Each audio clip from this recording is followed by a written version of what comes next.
Bismillahirrahmanirrahim. Assalamualaikum warahmatullahi wabarakatuh. Alhamdulillah wassalatu wassalamu ala Rasulillah Muhammad ibn Abdullah la haula wa la quwata illa billah. Amma ba'du. Para jamaah sekalian yang dimuliakan Allah Subhanahu wa taala, pengurus musholla di gedung Cyber ini yang dimuliakan Allah. Alhamdulillah, syukurillah pada siang hari ini kita semuanya bisa melaksanakan kewajiban kita, yakni melaksanakan sholat zuhur secara berjamaah. Mudah-mudahan sholat zuhur yang kita lakukan akan senantiasa diterima di sisi Allah Subhanahu wa taala. Hadirin sekalian dimuliakan Allah Subhanahu wa taala. Pada hari ini kita akan membicarakan tema tentang bagaimana kita mencintai Al-Qur'an. Kita tahu bahwa Al-Qur'an itu adalah kalamullah, firman Allah yang diturunkan kepada Nabi besar Muhammad SAW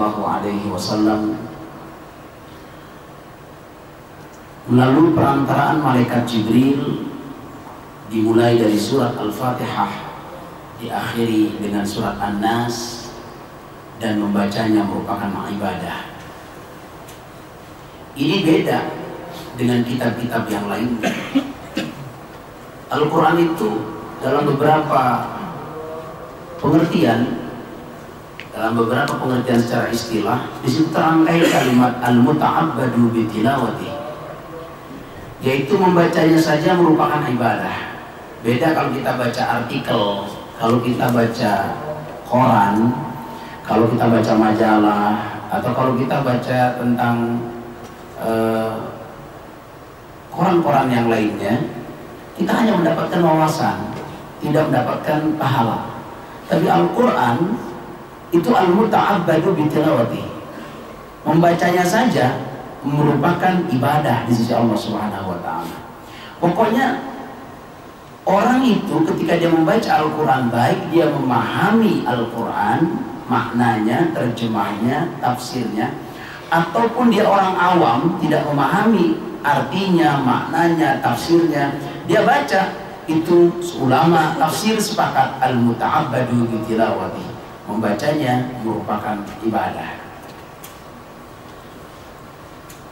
Allah Subhanahu wa taala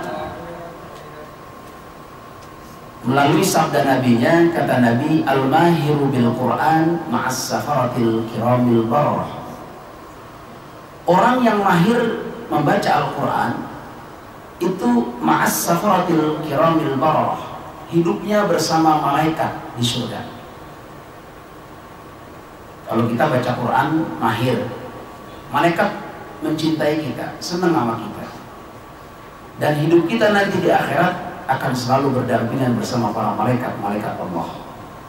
Kalau kita mahir, pandai baca Quran, mahir di sini dalam arti bahwa sesuai, kalau kita baca Quran kita sesuai dengan makharijul hurufnya, sifatul hurufnya, tajwidnya, kita ngerti maknanya, kita ngerti tafsirnya, itu al-mahiru bil Quran. Sedangkan dalam hadis tersebut dilanjutkan dengan walladzi yaqra'ul Quran wa huwa syaqqun alai, orang yang baca Quran dia terasa berat lidahnya untuk mengucapkan kata-kata atau ayat-ayat Al-Quran. Itu sampai dikatakan wayatata'ata, dia merasa berat, terbata-bata dalam membaca Al-Quran. Falahu ajron, kata Nabi, masih memperoleh pahala 2. Jadi kalau kita misalnya mengajarkan Al-Quran, kita misalnya membaca Al-Quran dengan terbata-bata. Contoh terbata-bata dalam artian begini. Contohnya ya Pak, Bismillahirrahmanirrahim. Kalau Bismillah pasti gak terbata-bata karena semua orang bisa. Ya kita misalnya membaca Alif Lam Mim Dzalikal kitabu la raiba fihi hudan lil lil muttaqin. Itu artinya makna terbata-bata.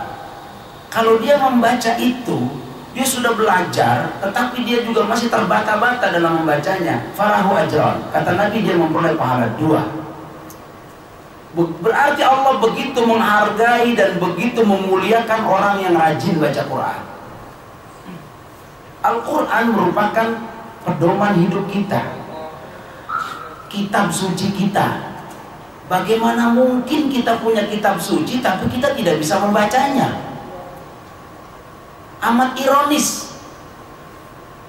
Orang lain dengan agamanya dia bisa membaca kitabnya, karena mereka di sana banyak yang berbahasa Indonesia. Tapi Al-Quran unzila bil Arab, diturunkan Al-Quran itu dengan bahasa Arab, dengan memakai dialek Quraisy pada saat itu.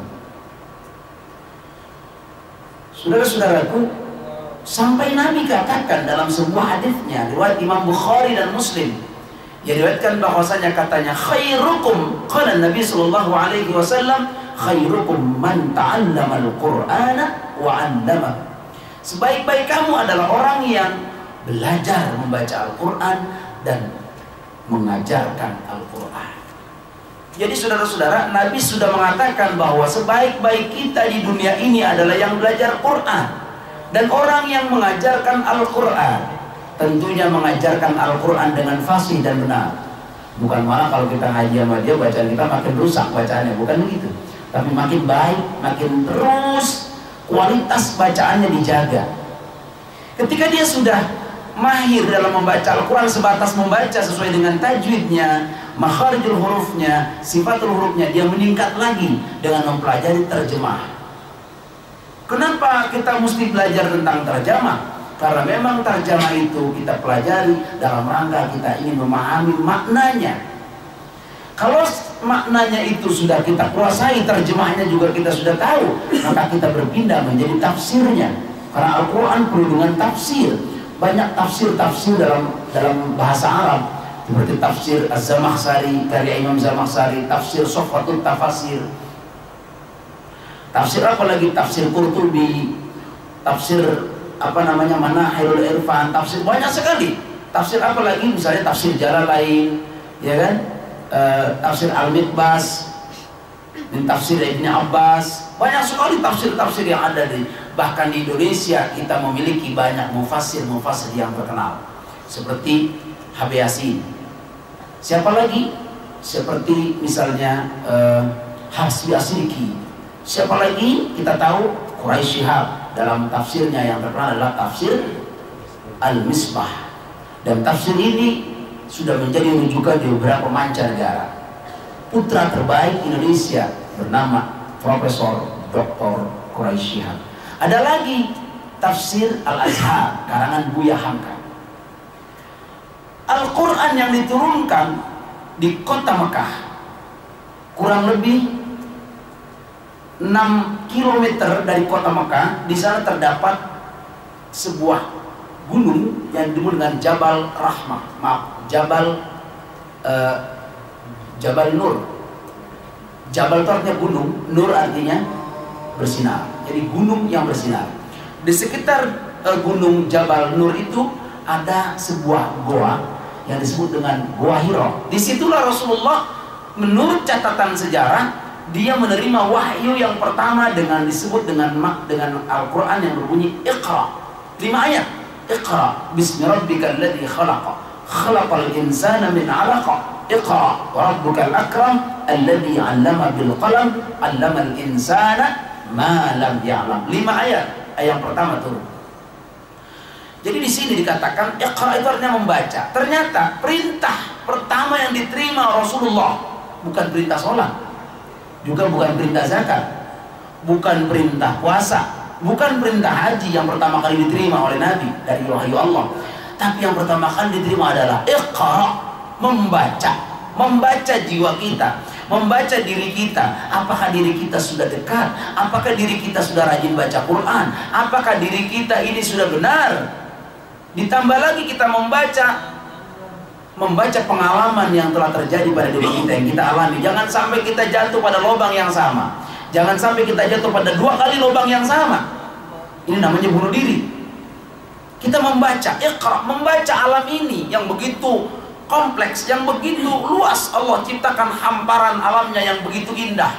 Apalagi di dunia, kita bersyukur jadi bangsa Indonesia. Merupakan alam terindah di dunia adalah alam Indonesia. Apa saja ada di Indonesia. Sampai Ebit Giade katakan, tanam tongkat jadi tanaman. Betul tidak? Betul? Tanam apa? Tanam tongkat jadi tanaman. Tongkat ditanam jadi tanaman. Lihat, singkong, tongkat kan, tanamin, tumbuh dia jadi tanaman. Saking suburnya bumi Allah ini. Jadi perintah pertama adalah Iqra. Bukankah Profesor Dr. Hamka dia mendapatkan gelar profesor, doktor? Setelah saya baca biografinya, dia sebetulnya tidak pernah menduduki perguruan tinggi. Kuliah-kuliah kayak kita tuh nggak pernah. Tapi mengapa dia digelari doktor, digelari profesor? Karena dia adalah orang yang gemar membaca. Tiada hari tanpa membaca. Sampai dia menghasilkan karya tafsir Al-Azhar, banyak prosa atau puisi yang dilahirkan dari Profesor Dr. Buya Hamka ini. Di antaranya apa? Di bawah lindungan Ka'bah, tenggelamnya kapal Android. Banyak sekali karya-karya beliau. Dan itu karya terbaik putra bangsa Indonesia. Beliau tidak pernah duduk di bangku kuliah, tapi beliau itu banyak membaca. Bahkan di dalam Al-Quran Allah Subhanahu Wa Taala, di sini ada mufassir yang bernama Manaqatton. Dia itu adalah mengajar di Universitas Muhammad Ibn Saud Makkah. Dia mengatakan Al-Quran itu turun 2/3 di kota Makkah dan 1/3 di kota Madinah. Nah, 114 surat yang kita baca setiap saat itu harus kita tahu makna tafsirnya serta kita praktekkan dalam kehidupan sehari-hari. Bagi contoh, begitu hebatnya Al-Quran. Ada seorang sarjana Mesir, dia hidupnya tiap hari dihabiskan di Amerika Serikat. Ketika itu dia meneliti sebuah ayat Al-Quran di dalam komputernya. Dia nggak kemana-mana, kerjanya cuma begitu aja, meneliti. Setelah dia teliti salah satu keajaibannya, salah satu kebenaran Al-Quran itu, dia meneliti dalam komputernya bahwa di situ ada kalimat Bismillahirrahmanirrahim. Coba lihat, setiap awal ayat pasti diselingi dengan Bismillahirrahmanirrahim. Ternyata Bismillahirrahmanirrahim itu dia hitung ada angkanya berjumlah 19 huruf. 19 huruf. Kalau nggak percaya nanti pas kita keluar dari majlis ini, hitung aja Bismillahirrahmanirrahim, itu pasti jumlahnya 19 huruf. Ternyata dia katakan angka ini aneh karena ada beberapa huruf dalam Al-Quran, ada beberapa kalimat yang bisa dibagi angka 19. Nah ini bukan satu, banyak. Dia berpikir, ini apakah ini kebetulan atau tidak? Kalau ini kebetulan, nggak mungkin. Banyak kalimat yang bisa dibagi angka 19. Dia teliti terus. Setelah dia teliti, ternyata dia menemukan jawabannya bahwa ini bukan kebetulan, tapi ini memang benar-benar dirancang oleh Allah Subhanahu Wa Taala. Sebagai contoh, lafaz Allah dalam Al-Quran itu berjumlah 2698. Itu pun harusnya 2701 setelah dikurangi 3 kalimat Allah dalam Al-Quran. Dalam surat Al-Ikhlas, ayat Al-Ikhlas kan tahu semua Pak, Bu? Bagaimana bunyi surat Al-Ikhlas? Bismillahirrahmanirrahim. Qul huwallahu ahad. Qul huwallahu ahad, Allahus samad. Seharusnya ayat itu berbunyi Qul huwallahu ahad, Allahus samad, Allahu lam yalid, Allahu lam yulad, Allahu lam yakul lahu kufuwan ahad. Berapa kata Allah dibuang? Berapa kata Allah dibuang? Lanjut saja. Lam yalid, wa lam yulad, wa lam yakul lahu kufuwan ahad. Berapa kata? 3 lafaz Allah dibuang. Seharusnya kalau ini dimasukkan 2701. 2701 tidak bisa dibagi angka 19, maka dikurangi 3 dalam surat Al-Ikhlas, maka menjadi 2698. 2698 dia bagi angka 19 huruf bismillah, maka hasilnya 142. Makin dia tertekun, tertantang, dia cari lagi. Ternyata kalimat Ar-Rahim di dalam Al-Quran itu ternyata dia temukan ada 57 kata. 57 kata dibagi 19 hasilnya berapa? Ada yang bisa apa namanya? Matematik? 57 kata dibagi 19 hasilnya 3. Ternyata 57 kata surat Ar-Rahim ini, Ar-Rahim, Allah Subhanahu wa taala dalam Al-Qur'an selalu merangkaikan kalimat Ghafurun dengan Rahim. Innallaha ghafurur. Terusin. Innallaha ghafurur. Masa sedikit doang? Yang banyak kan ini ibadah baca Quran. Ayo, innallaha ghafurur. Sekali lagi yang kompak. Perempuan belum. Innallaha ghafurur.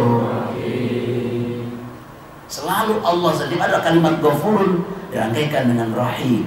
Tapi dalam surat Al-Baqarah di sana Allah Subhanahu wa taala ayat 216 kalau tidak salah, di sana dikatakan bahwa wallahu ghafurun halim, bukan rahim. Sebab kalau ini katakan wallahu ghafurur rahim, maka bukan 57 menjadi berapa? Menjadi 58, dan 58 tidak bisa dibagi angka 19. Maka di dalam surat Al-Baqarah ini ya, maka Allah Subhanahu wa taala menggantinya dengan kalimat halim, wallahu ghafurun halim. Ternyata dalam literatur bahasa Arab kalimat halim dengan rahim sama maknanya, cuman pengucapannya beda. Halim dengan rahim maknanya sama, tapi Allah tidak menggunakan kalimat rahim, karena kalau Allah menggunakan kalimat rahim menjadi 58 dong kalimat rahim. 58 tidak bisa dibagi angka 19. Betul? Subhanallah. Makin cinta kita sama Quran. Betul? Ada lagi satu penelitian ilmiah bahwasanya di dalam surat Qaf, mungkin ada yang sudah hafal surat Qaf? Apa ada yang pernah baca surat Qaf? Pernah? Pernah. Baca doang. Ya. Atau mungkin ngebet doang kali. Ya. Surat Qaf itu ternyata ada 57 huruf Qaf di dalamnya. Coba nanti iseng-iseng Qaf, ibu atau bapak lihat di dalam Al-Quran huruf surat Qaf, huruf Qafnya ada 57. Itu pun di dalam surah ayat 13 surah Qaf tertulis bunyinya qaumul Lut, aturan tulisnya di situ ikhwanul Lut, bukan qaumul Lut. Pada ayat lain selalu qaumul Lut, kaumnya Nabi Lut, qaumul Lut. Tapi dalam surat ayat 13 surat Qaf Allah menulisnya bukan qaumul Lut tetapi ikhwanul Lut. Ada qafnya nggak ikhwan? Ada nggak? Nggak ada.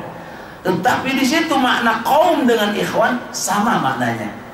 Kaumnya Nabi Lut, ikhwanul Lut, saudara-saudaranya Nabi Lut, kan kaumnya juga. Sama, berarti di situ bisa dibagi 57, bisa dibagi 19, hasilnya juga 3.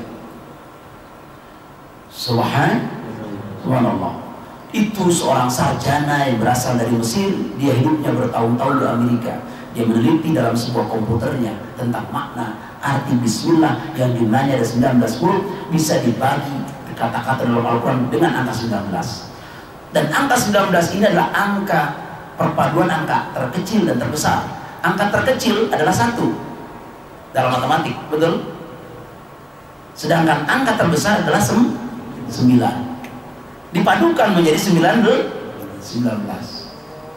Saudara-saudara, bukan hanya itu saja, satu keajaiban yang Al-Quran ceritakan di dalam fenomena alam ini juga terjadi. Kita lihat, dulu ada yang namanya Profesor Dr. Maurice Bucaille. Dia seorang sarjana kelautan dari Prancis. Tahun 1940-an, dia pernah berkunjung ke Indonesia. Dia bisa masuk Islam lantaran ayat yang berbunyi huwallazi marajal bahraini hada 'adbun furatun wa hada milhun ujaj. Dikit lagi ya.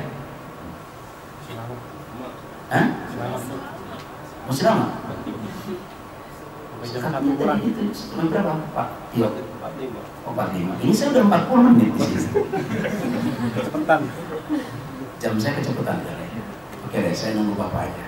Kasih kode kalau habis begini ya. Profesor Dr. Maurice Bucaille, dia sudah meneliti berbagai macam kelautan. Dia sampai di sebuah lautan Pasifik. Di Selat Gibraltar dia temukan juga, bahkan di Indonesia juga dia temukan juga. Ada air di dalam lautan, tapi tidak ada pembatas, seolah-olah ada batasnya.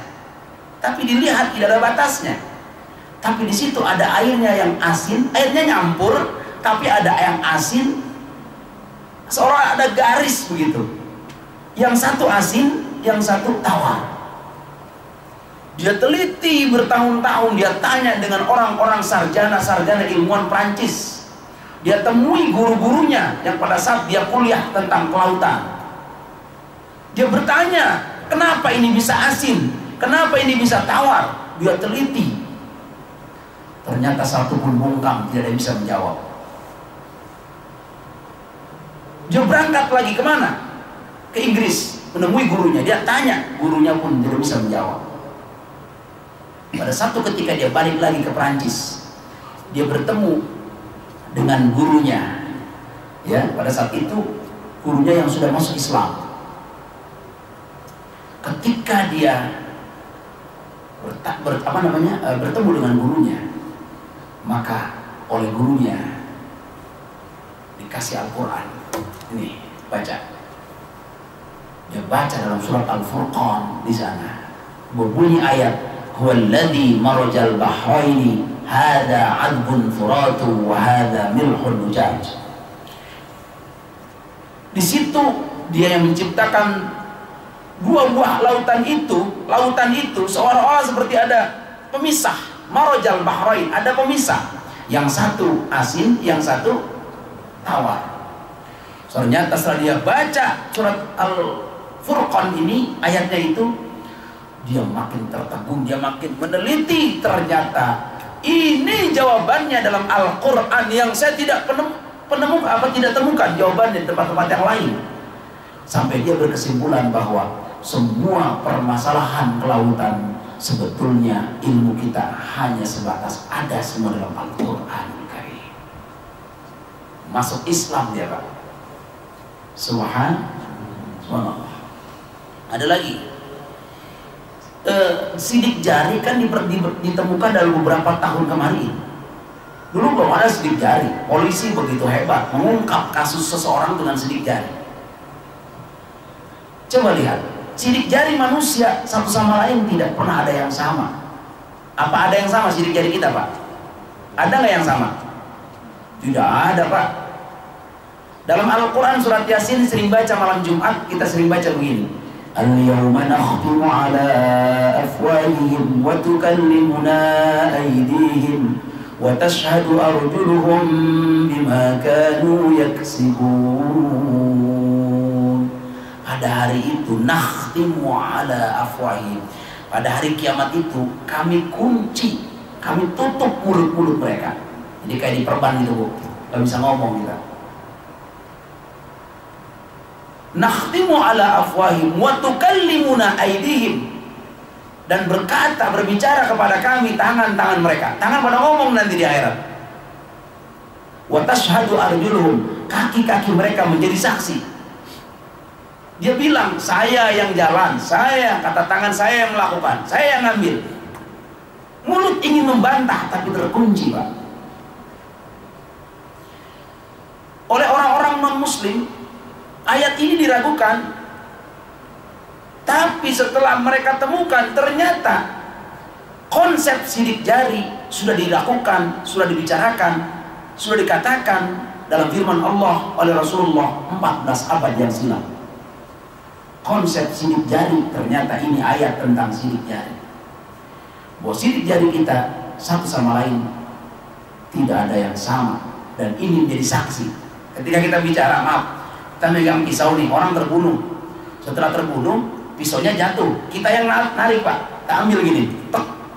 Terus kita taruh, diperiksa dalam kepolisian. Itu yang sedikit siapa yang kena? Jadi kita Pak, bukan yang tadi ketutup sama kita. Ini artinya nih, tukallimuna aydihim, tangan mereka berbicara. Ini jadi saksi nih. Jadi bekas tangan kita itu yang jadi saksi. Ini yang menjadi bukti. Maka itu adalah ayat tentang sidik jari.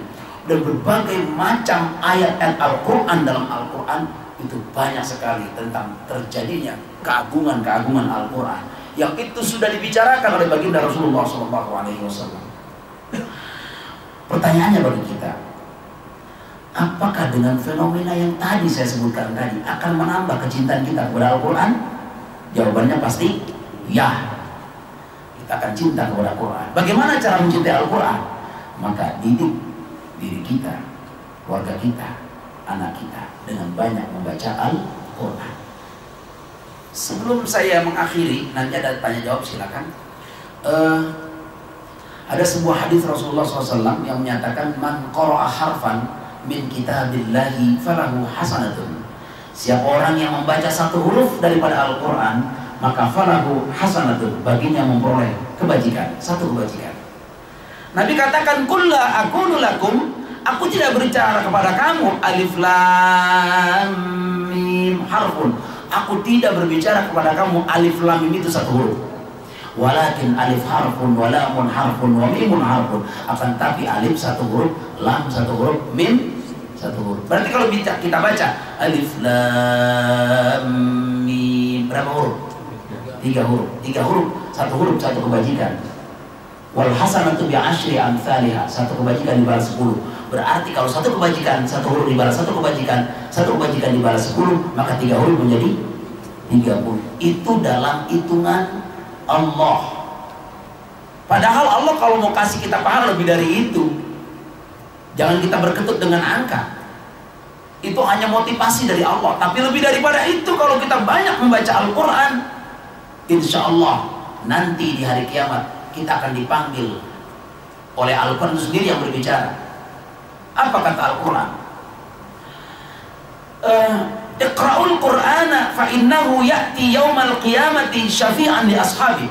Bacalah Al-Quran karena nanti pada hari kiamat dia akan menjadi penolong bagi para pembaca Al-Quran di muka bumi ini. Mau ditolong sama Quran? Mau dong. Bagaimana syaratnya? Banyak baca Quran. Biasakan Pak. Mungkin kalau nasihat saya ini bisa baik, boleh dipakai.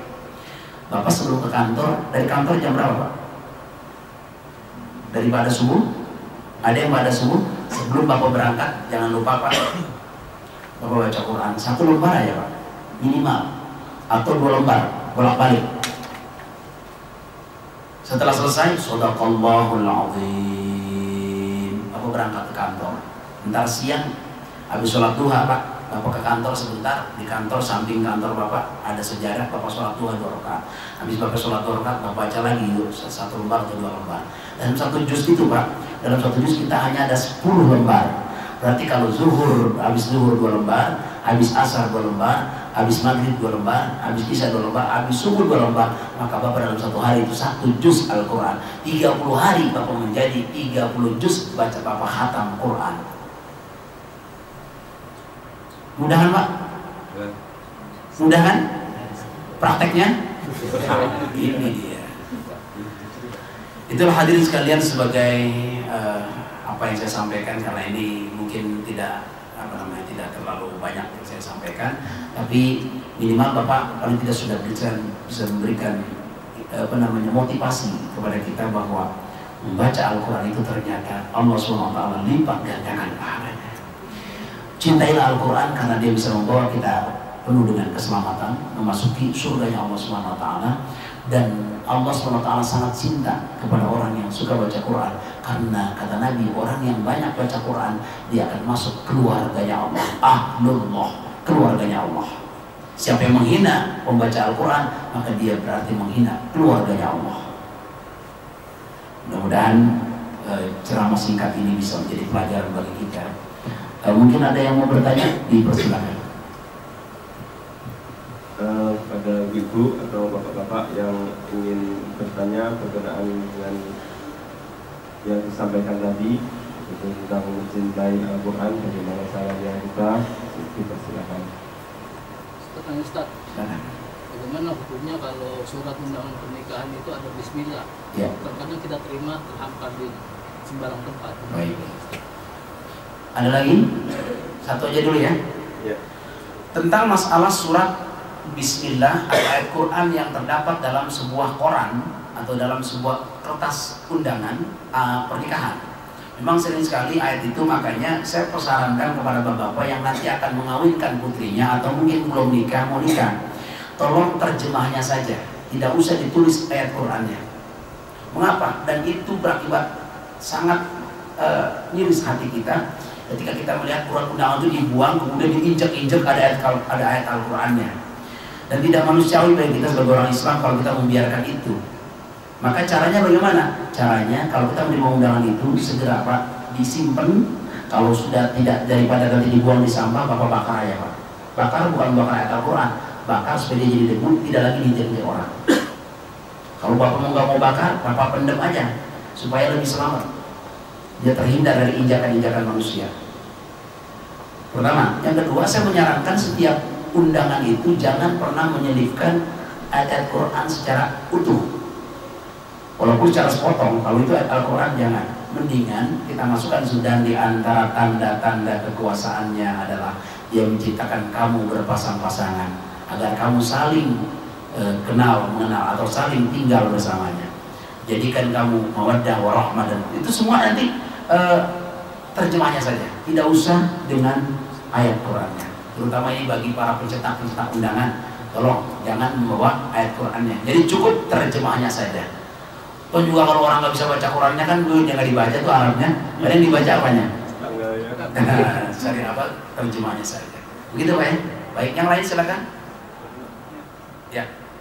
Ada di perempuan ini tadi sudah nunjuk juga, silakan Bapak dulu. Pertama, paham tips buat menghafal dan menjaga hafalan. Yang kedua, kalau tadi kan terbata-bata tapi dia terus belajar itu mendapat 2 pahala. Bagaimana yang terbata tapi tidak mau belajar gitu? Gitu, baik. Ini bagus sekali pertanyaannya. Bagaimana kalau dia terbata-bata nggak mau belajar gitu? Kalau tadi yang saya sampaikan itu dia sudah belajar, tapi masih terbata-bata, maka dapat oleh 2 pahala. Kalau orang yang tidak mau belajar, contoh maaf, saya mohon maaf.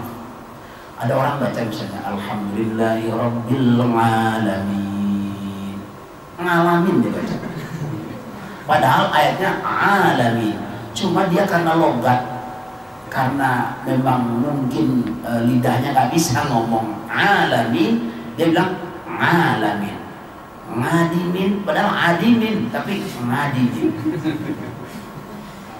Dia mesti belajar dulu kepada guru ngajinya. Ketika dia sudah belajar Alhamdulillahirobbilalamin, dia baca suaranya mah enak, Alhamdulillahirobbilalamin, alamin, alamin, alamin, alamin. Dia sudah bisa belajar maksimal, tapi nggak bisa juga. Ini insya Allah sholatnya sudah bertahun-tahun nggak bisa juga merubah. Insya Allah Allah SWT akan menerima ibadah sholatnya. Kenapa? Sudah berusaha. Beda orang yang nggak mau berusaha, nggak mau belajar. Apa ada pahala 2? Bukan dapat pahala, malah merubah makna menjadi dosa. Lalu bagaimana? Makanya belajar, datangi guru Quran. Dan Quran itu adalah talaki, mesti ngomong langsung, lihat mulut guru gimana dia mengucapkan huruf da, ro, bagaimana ketika dia mengucapkan huruf shin, bagaimana mengucapkan huruf dal, bagaimana mengucapkan huruf sin, bagaimana mengucapkan huruf ta. Jadi dirubah mulutnya. Kalau kita baca Quran tanpa bimbingan guru, bisa kemana tahu berubahnya. Maka itu saya sarankan kepada Bapak, tolong kalau kita punya keluarga, ajarkan mereka Quran. Itu ya. Baik. Ada lagi? Oh, nggak ada yang mau nanya nih? Udah ngerti semua ya? Yang pertama apa tadi? Tipnya untuk menjadi seorang penghafal Quran. Saya punya pondok pesantren, dan di pondok pesantren saya itu banyak yang sudah hafal 30 juz, ada yang 20 juz, ada yang 15 juz, ada yang 10 juz, ada yang 5 juz, ada yang tahap kelas 1 SMP sekarang itu baru menghafal 1 juz atau 1 juz setengah. Bagaimana tipnya yang cara-cara untuk menghafal itu? Pertama, caranya adalah kita baca dulu. Setelah kita baca, kita ulang lagi, masukkan ke dalam otak kita. Kalau dia sudah masuk, kita lihat lagi. Setelah sudah hafal, tolong simak bacaan saya. Takutnya ada huruf waw yang tertinggal, atau nun yang tertinggal, atau barisnya yang tertinggal. Nanti dia yang melihat kepada kita. Kalau di pondok itu setoran hafalan namanya. Kalau sudah hafal, tidak boleh lupa.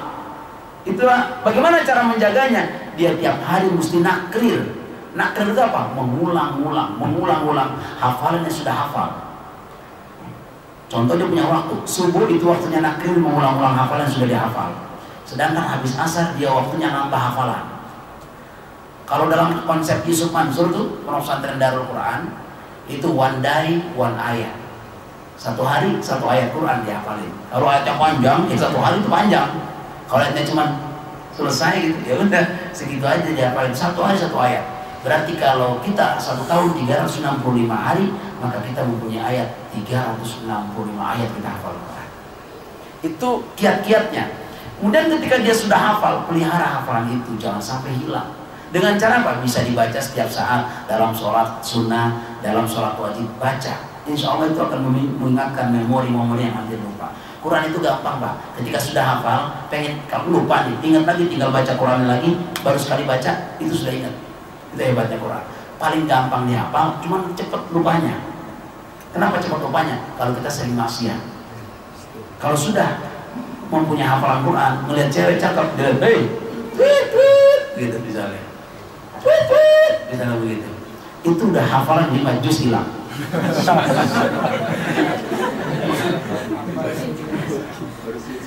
Makanya pelihara hafalannya yang paling susah. Maklum, orang yang menghafal Quran bukan orang sembarangan, orang pilihan Allah yang memang diprogram oleh Allah untuk mempertahankan otentitas Al-Quran.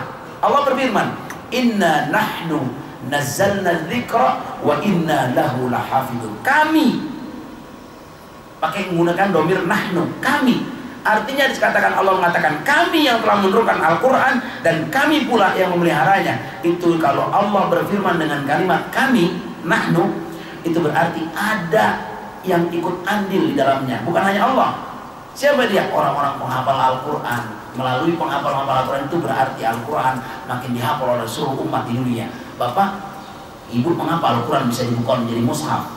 Yang kita pegang sekarang ini satu mushaf begitu, ya Al-Quran kita pegang begitu, karena dulu pernah hancur gugur pahlawan atau para penghafal Al-Quran dalam perang Yamamah. Maka itu banyak sekali penghafal Al-Quran. Maka Umar bin Khattab mengusulkan kepada Abu Bakar agar dibukukan Al-Quran yang masih berserakan di pelepah-pelepah kurma, di pohon-pohon, di batu-batu, supaya dikumpulkan. Akhirnya Abu Bakar nggak mau karena ini bid'ah. Kata Abu Bakar, ini bid'ah, nggak pernah disuruh sama Nabi. Tapi kata Umar bin Khattab mendesak, sungguh ini baik. Kalau nanti perang lagi, penghafal Quran semuanya meninggal dunia, terbunuh, Al-Quran akan lenyap. Bukukan. Akhirnya dikumpulkanlah itu. Abu Bakar menerima, setelah dia sholat istikharah, dia menerima petunjuk dari Allah, ada isyarat. Maka dia mengatakan, baiklah, panggil Zaid bin Thabit. Zaid bin Thabit, Ubay bin Ka'ab jadi panitia di sana, dan dia kumpulkan selama kurang lebih 1 tahun lamanya. Tiap hari dia kerja, yang di pelepah kurma, yang di pohon-pohon, yang di batu-batu, yang semuanya masih berserakan dikumpulkan. Tapi Zaid bin Thabit ini adalah penghafal Quran loh, sekretarisnya Nabi, tapi penghafal Quran. Jadi dia merangkaikan kalimat habis ayat ini, ayat ini, ayat ini, habis ini, ayat ini. Dia sudah bisa sampai 1 tahun selesai. Itu di daun lontar Pak, diselesaikan oleh Khalifah Umar bin Khattab.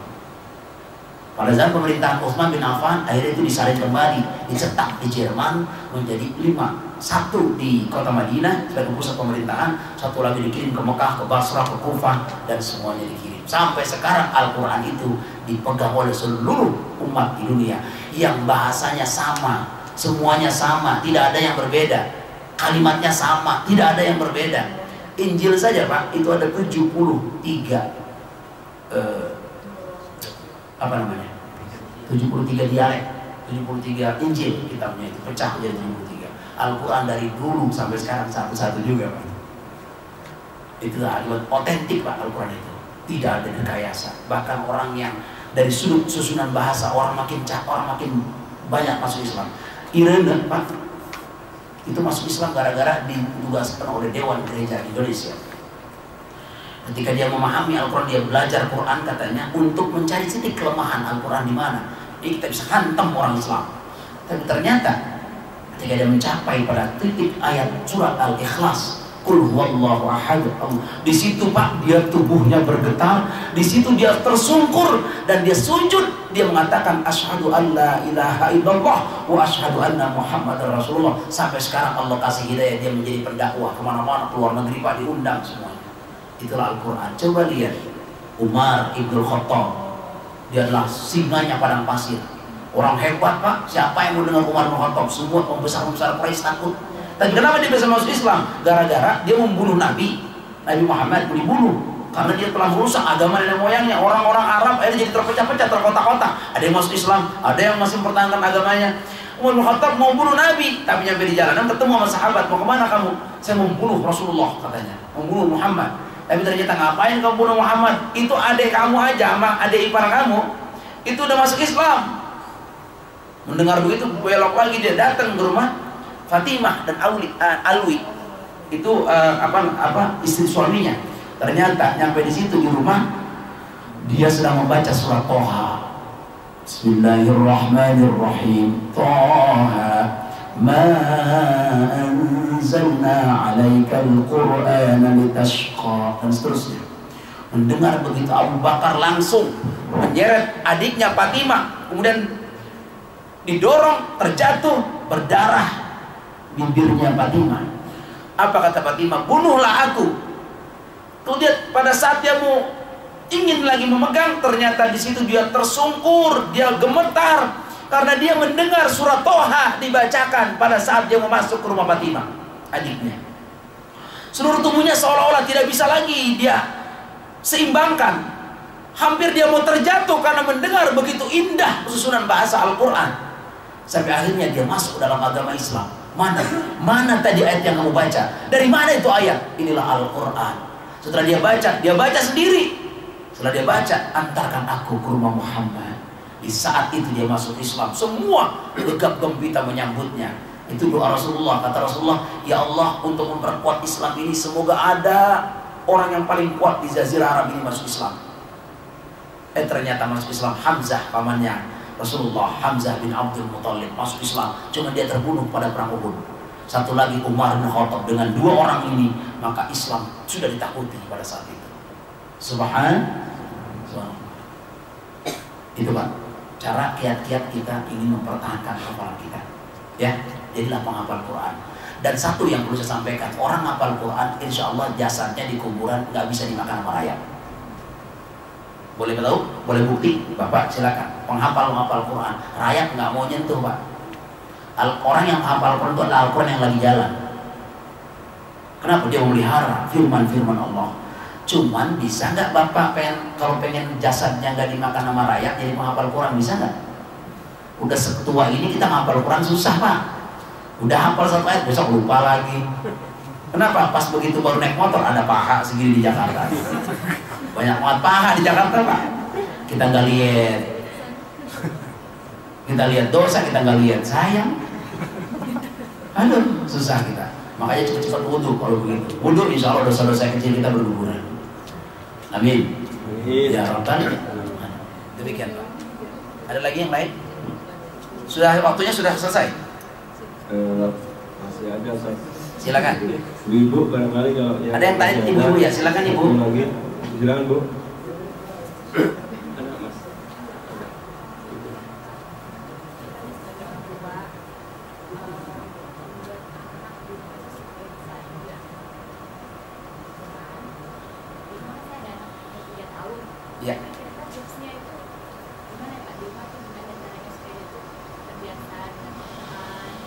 Baik. Baik. Ibu, kalau itu terjadi, kalau kita punya anak umur 3 tahun, itu anak itu sedang-sedangnya merekam semua perbuatan orang tuanya. Kalau anak itu diajarin atau jus dua itu kan yang sedang ngetren ya Pak ya. Bapak juga pasti di rumah tuh mencoba juga kan. Kalau kita ajarkan itu, otomatis dia bisa itu Pak. Kalau kita ajarkan Quran, otomatis insya Allah dia bisa Quran. Bagaimana caranya biar dia cinta Quran? Kitanya dulu kudu cinta. Ada baca Quran, kamu baca Quran. Mama ngapain? Kamu nonton TV sinetron.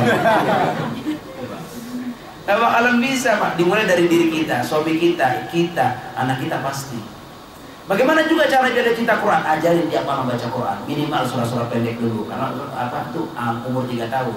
Terus ajarkan dia masuk dalam dunia pengajian, TPA apa, antar bila perlu kita antar. Kalau kita punya waktu kita antar. Kalau kita nggak bisa, suruh orang terdekat kita, suruh antarkan dia biar dia nanti dia bisa baca Quran. Kalau anak sekecil itu udah hafal Fatihah, Al-Ikhlas, Al-Falaq, An-Nas, Al-Lahab, An-Nasr, Al-Kafirun, wah orang tua begitu bangga Pak. Apalagi diantaranya, jangan lupa sering setel CD tentang Syekh yang baca Quran tuh, misalnya Syekh Al-Matrud, Syekh Abdul Basit, Abdul Somad, siapa lagi? Banyak sekali, ya silakan. Nanti dia pengaruh tiap hari yang dia dengar tuh Quran. Jangan apa namanya? Bang Jali, goyangnya bikin happy. Gak ngegot terus anak itu, ngegot aja begini. Ya udah gede ngegot terus dia, begitu. Bagaimana? Dimulai dari kita supaya dia cinta sama Quran. Setel CD tentang Quran terus sehingga telinganya tiap hari mendengar Quran kiri kanan mendengar Quran. Lama-lama dia akan mahabbah kepada Quran. Allah akan kasih hidayah buat anak kita, buat kita juga sekeluarga. Amin. Gitu ya Bu. Baik, yang lain silakan. Cukup? Kalau Mas ada Bapak-bapak silakan. Ya, alhamdulillah Ustaz, kalau di musola ini kita juga mengadakan tahsin setiap hari. Dan itu sebelum ini Pak Tio, saya minta kalau yang ngajarin tahsin ini anggotanya harus banyak yang ikut. Dengan saya berceramah tentang mencintai Al-Quran, besok harus seperti ini. Absen Ada absen. Insya Allah 1 huruf dibalas 10 kebajikan, 2 huruf 20 kebajikan, bahkan lebih dari itu Allah berkehendak. Subhanallah.